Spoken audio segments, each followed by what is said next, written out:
So you're selling your home and you want to make sure you get the best price possible.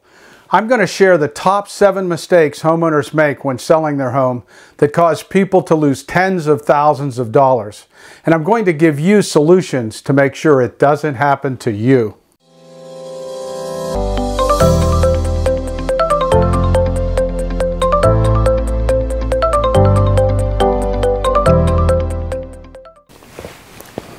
Hello, my name is Dave Jackley, and I'm your local realtor with Coldwell Banker Realty. I specialize in helping homeowners in all northern Pittsburgh suburbs, running in northern Allegheny County through McCandless and Wexford, and into southern Butler County into Cranberry and Adams Township and vicinity. And I help them sell their home above asking price in less than 30 days so they can move into a new home and enjoy their next chapter of life without having to worry about a thing. In today's video, I'm going to talk about the top 7 biggest mistakes that homeowners make when they go to sell their home. Now, before I get into the content, let me share 3 quick stories. Number 1 was a home that was overpriced and unstaged. Number 2, a home that was priced just right and staged. And number 3 is what I call a gem of a home. In case 1, I suggested a list price on a home that had some normal wear and tear and updating needed after raising the kids there. The sellers decided to list the house at $60,000 over my suggested list price and made no immediate updates. After 1 year and only 1 showing, we canceled the listing agreement.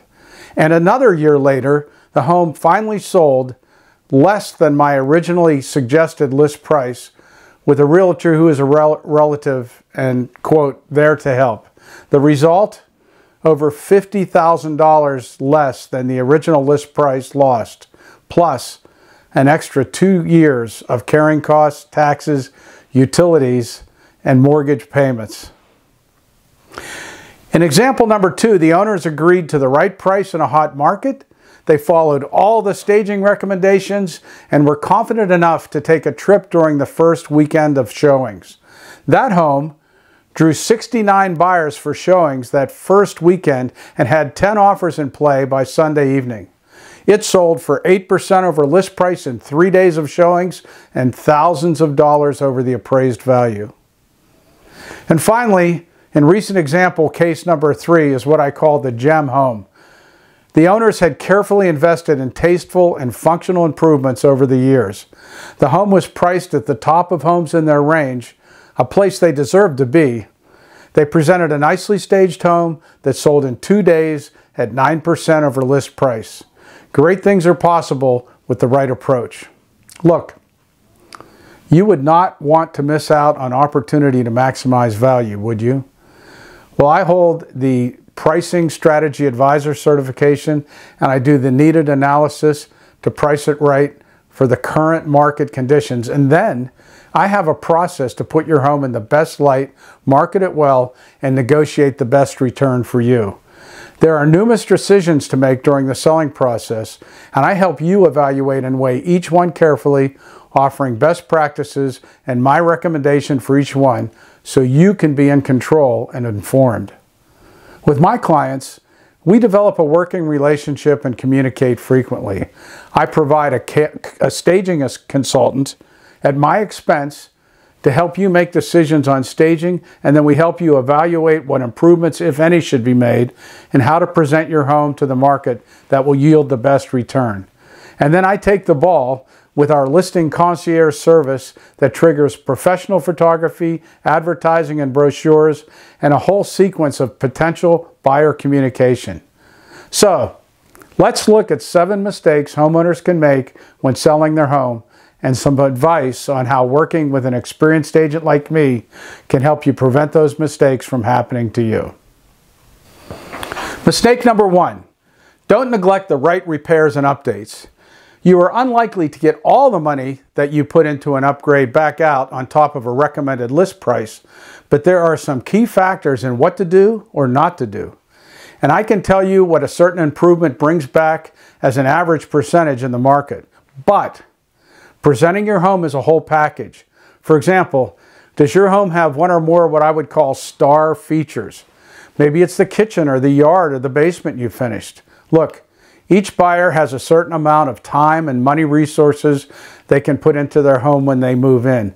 And they may even have a deadline in mind when they want to be able to have everything just the way they want it.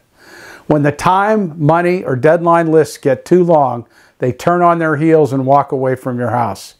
So the balance you are looking for is maximum attractiveness and minimum detractors from move-in ready, or projects that would be straightforward to address. Safety and security items like furnaces, roofs, or even doors and windows always outweigh decor items. Yet kitchens, bathrooms, and living or family rooms are where buyers picture themselves living. So the right money there can make a huge difference in the price you sell at and the elapsed time it takes you to sell. A subset under repairs are what I call lurking problems. If you are suspicious about lurking problems, perhaps you need a pre-inspection to bring them to the surface and to decide what to deal with. If you are suspicious, your buyers will be first suspicious and then fearful, and they'll want to take back $2 for every dollar it might take you to fix something. You might say, well, I lived with that issue, so they can too. Or you might say they're going to change it anyway. But these features are all part of the package and the first impressions we will talk about more in a minute. Think about buying a car with a scratch in the paint or lacking the sunroof you always wanted. You may ask for a big discount or look elsewhere. And by the way, in conjunction with Coldwell Banker Realty, I offer vetted contractors for almost any job through our Contractor Concierge. And check this out. Through our Real Vitalize program, we will front the money for improvements at no interest cost to you and get that money back at closing. So there you have it, potential mistake number 1. Make the right improvements, alleviate suspicious problems, put yourself in the buyer's shoes, and get the right help or money if you need it. Mistake number 2, don't minimize making a good first impression. My staging consultant and I will sit down with you and help you make the right decisions about what to fix and how to show your home. And next, the first place 92% of buyers will see your home is online through its pictures. This is one place not to skip or think you can do yourself. And I will link you up with and pay for professional photography that makes your rooms pop. We can even make a virtual reality model of your home if needed. And a close second to pictures is curb appeal. I've seen buyers look at the outside of a home, form a negative impression, and drive away without entering. Your home needs to look maintained and well cared for. While we think of buying a home as a logical decision, it is also quite an emotional and subjective experience. And that is why the presentation of your home in terms of staging, lighting, smells, and even music is important. Make sure your place is cleaned up for each showing. And look, I know this is hard with kids and pets and living. So little things make a big difference, like put the toilet seats down. Remove some of the personal stuff so your buyers can imagine their furnishings and collectibles in the home. Or air out the smell of last night's dinner aroma. Pricing is also part of the first impression, and we will talk about that in a minute. So avoid mistake number 2 by the right staging, pictures, curb appeal, and creating the right emotional experience for buyers. Mistake number 3, not understanding the big financial picture. Money, of course, is a central issue in the sale of a home. However, you need to look at the big picture of how the home attracts the final best return to you. There are costs, taxes, and fees in selling and buying homes, and don't underestimate these costs and incorporate them into your plans. It's not just about price and commission. It is about making the best deal with the best buyer and the best terms. Further, there is the vetting of your buyer and the negotiation process, which we will talk about in a minute. We've already talked about deciding about improvements. On the negative side, deferred maintenance items can become a big price adjustment factor during negotiations. You could be called upon to contribute to or pay for that roof or furnace or water heater that you never replaced. Time and money work together in selling a home. You need to decide whether to buy first or sell first. In a hot market like we have experienced lately, you need to have your home at least under agreement to be able to make a strong offer. Some people worry about selling first and not having a place to live. It's a realistic concern, but there are ways to minimize that risk and to plan ahead if your situation reaches that state. Pricing. If you price too high, you're just going to lose potential buyers and potentially risk having your house on the market longer, even reaching what we call a stale status. Studies have shown that overpriced homes actually end up selling for less than they would have at market price. Price your home right and don't make showing time so difficult that time goes by and it gets stale on the market.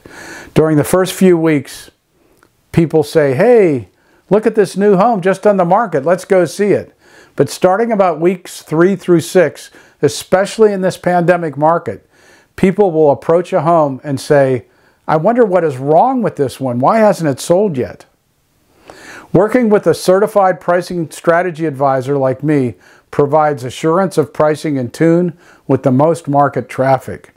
While agent fees can be significant, the right agent orchestrates the whole marketing system to draw in agents with the right buyers, with whom fees are split, and to provide the best and widest market exposure, and to guide on the details and strategy of real estate contracts to your best advantage. You will want a knowledgeable professional like me who you can trust to provide guidance, strategy, details, and execution. The other problem that can come up in pricing too high is chasing the market. If the market begins to cool, you do not want to be in a position of having to make multiple price adjustments.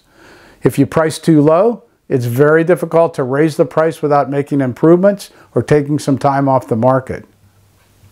Finally, you should seriously consider offering a home warranty to your buyer and making sure you yourself are covered as a seller during the listing period until closing. Some home warranties may even cover various home inspection findings.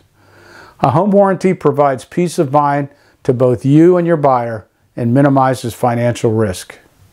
So, avoiding mistake 3 means understanding the big financial picture that covers everything from pricing strategy, understanding fees, evaluating buyers and negotiating with them, and what improvements to make, whether to offer a home warranty, and what to do at each step as you move from pre-listing to listing to settlement.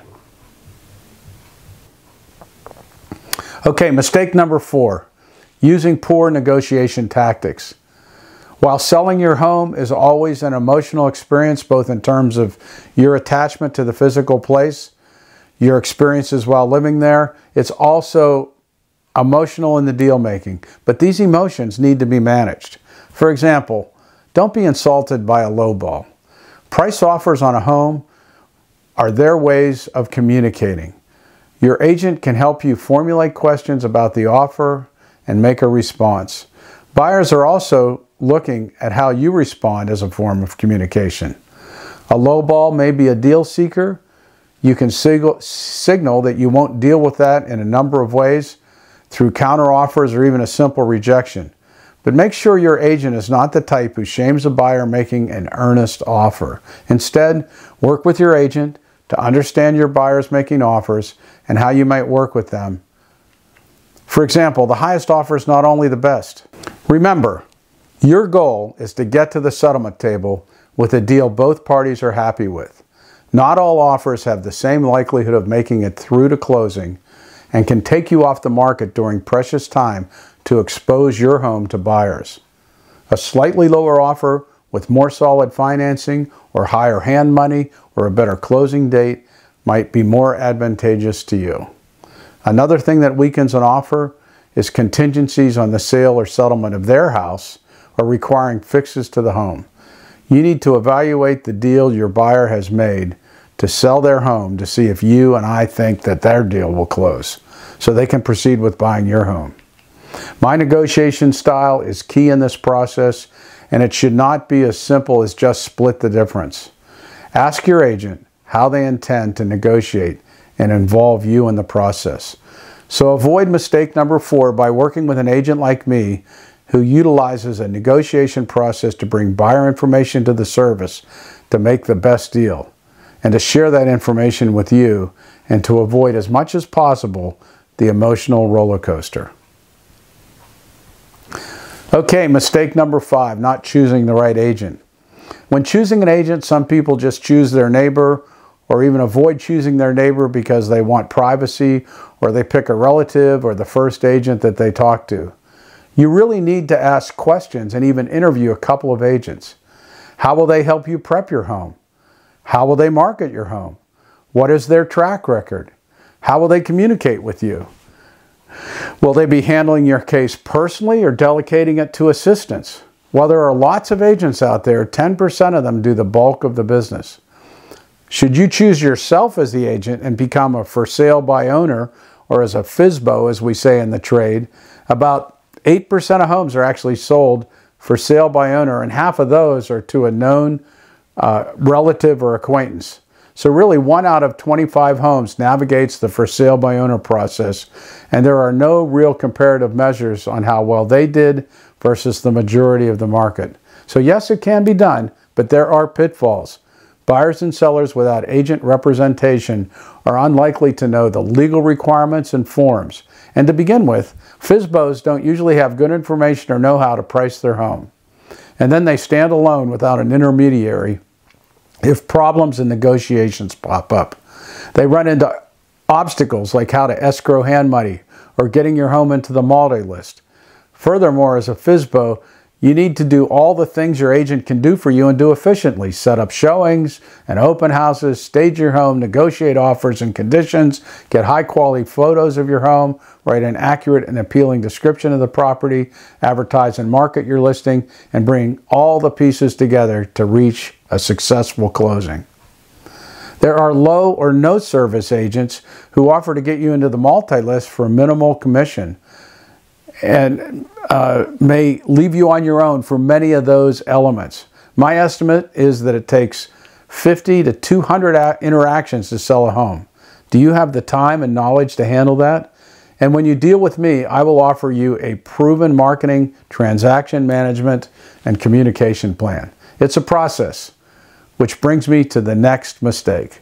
But avoid mistake number 5 by picking an agent like me with a process that provides comprehensive service and who knows the contractual ins and outs.